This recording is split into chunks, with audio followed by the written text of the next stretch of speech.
Assalamualaikum warahmatullahi wabarakatuh. Hello everyone, let me introduce myself. My name is Anissa Yulia. You can call me Anissa. NPM 224111047. I am from class 22 Management C. Di sini saya akan menjelaskan mengenai uji T homogen dan uji T non-homogen statistika. Apa sih itu uji T homogen dan juga uji T non-homogen? Mari kita bahas. Yang pertama yaitu ada pengertiannya. Pengertian uji homogenitas sendiri adalah salah satu metode pengujian dalam statistika untuk mengetahui apakah dua atau lebih sampel dari populasi yang berbeda memiliki distribusi variansi ataupun karakteristik yang sama.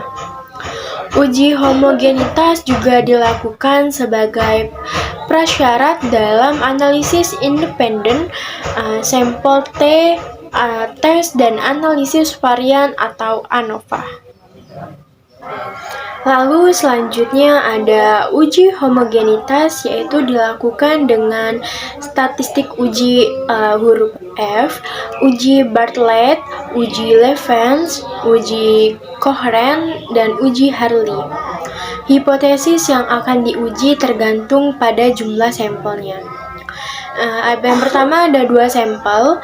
Dua sampel ini yaitu hipotesis 0 atau disingkat HO, menyatakan bahwa kedua populasi memiliki nilai distribusi yang sama. Dan juga hipotesis alternatif atau HA menunjukkan kedua populasi ini memiliki nilai distribusi yang sangat berbeda. Lalu ada uji lebih dari dua sampel, yaitu hipotesis 0 ataupun HO menyatakan bahwa sampel populasi adalah sama, dan hipotesis alternatif ataupun HA menunjukkan bahwa setidaknya satu varian dari populasi yang berbeda. Yang pertama yaitu variabel harus dikategorikan. Karena uji homogenitas ini menguji kesamaan variansi pada dua populasi ataupun lebih, maka keduanya harus sama yang berasal dari kelompok yang sama juga.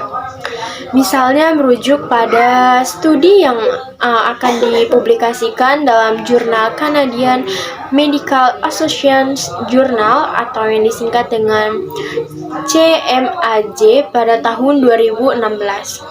Studi ini melihat beberapa banyak penderita penyakit jantung di suatu daerah yang berhasil selamat dari serangan jantung berdasarkan tempat tinggal mereka, yaitu di rumah ataupun di apartemen yang mereka tinggali, yaitu di lantai satunya, apartemen di lantai 2, apartemen di lantai 3, ataupun bisa tinggal di apartemen yang lebih tinggi lagi.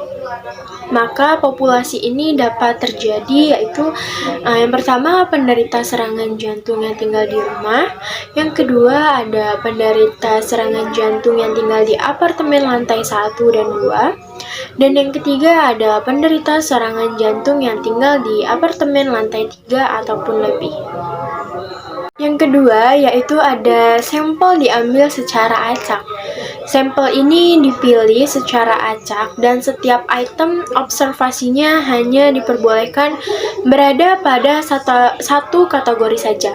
Misalnya, untuk contoh penderita jantung di atas, seseorang bisa tinggal di rumah ataupun di apartemen, tapi untuk menjadi bagian dari sampel mereka harus memilih salah satunya saja.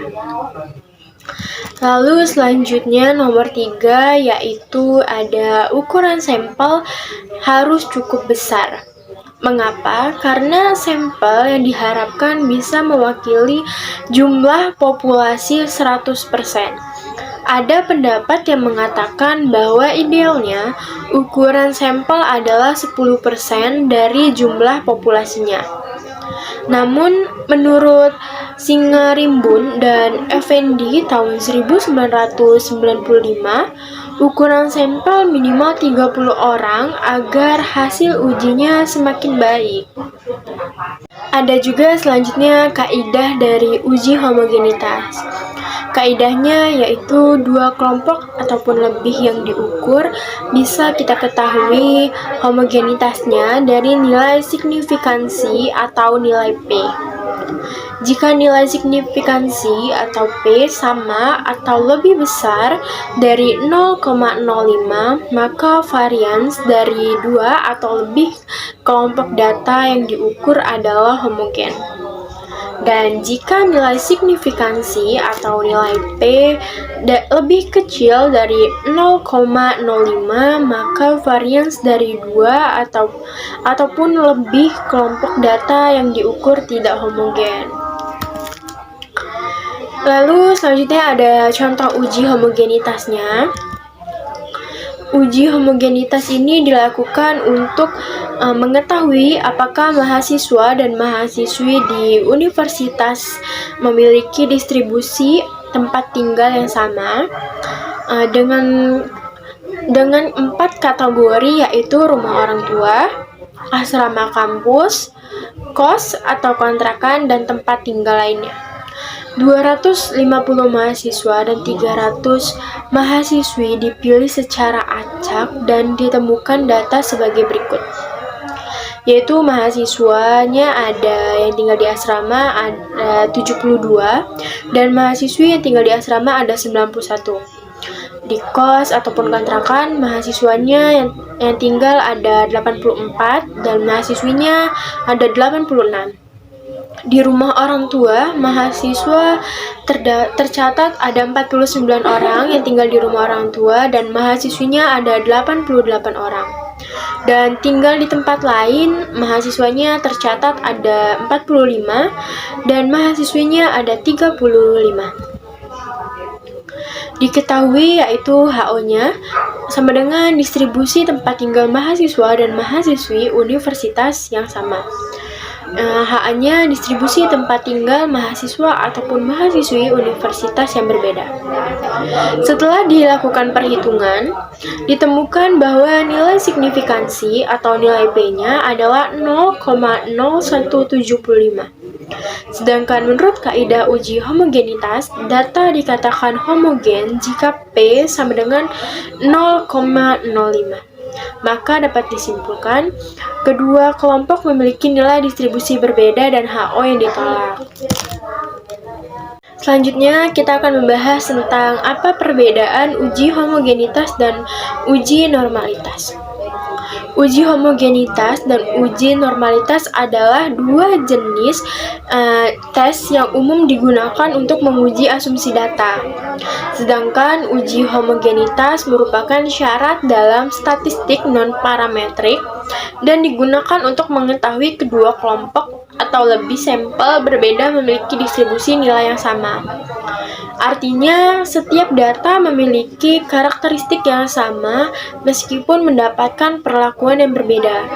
Sedangkan uji normalitas sendiri merupakan syarat dalam statistik parametrik untuk mengetahui apakah data terdistribusi secara normal ataupun tidak. Di sini ada contohnya, yaitu U1 sama dengan N1 N2 ditambah N1 dalam kurung N1 plus 1 per 2 dikurang R1. U1 sama dengan 12 dikali 15 ditambah 12 di dalam kurungnya 12 ditambah 1 dibagi 2 dikurang 102,5. U1-nya kita dapatkan adalah 155,5. Lalu U2-nya yaitu sama dengan N1 dan N2 ditambah N2 dalam kurung N2 plus 1 bagi 2 dikurang R2. U2-nya yaitu 12 dikali 5 ditambah 15 dalam kurung 15 tambah 1 dibagi 2 dikurang 275,5. U2 kita dapatkan hasil yaitu 24,5. pilih nilai U terkecil U2 sama dengan 24,5. Gunakan tabel U dengan N1 sama dengan 12 dan N2 sama dengan 15 dan diperoleh nilai U tabel sama dengan 33. Yang 6, keputusan nilai U2 sama dengan 24,5 lebih kecil nilai U tabel sama dengan 33, jadi HO ditolak. Yang ketujuh, kesimpulan ada perbedaan rata-rata skor kepuasan pasien yaitu yang ikut BPJS dengan kepuasan pasien dengan asuransi umum.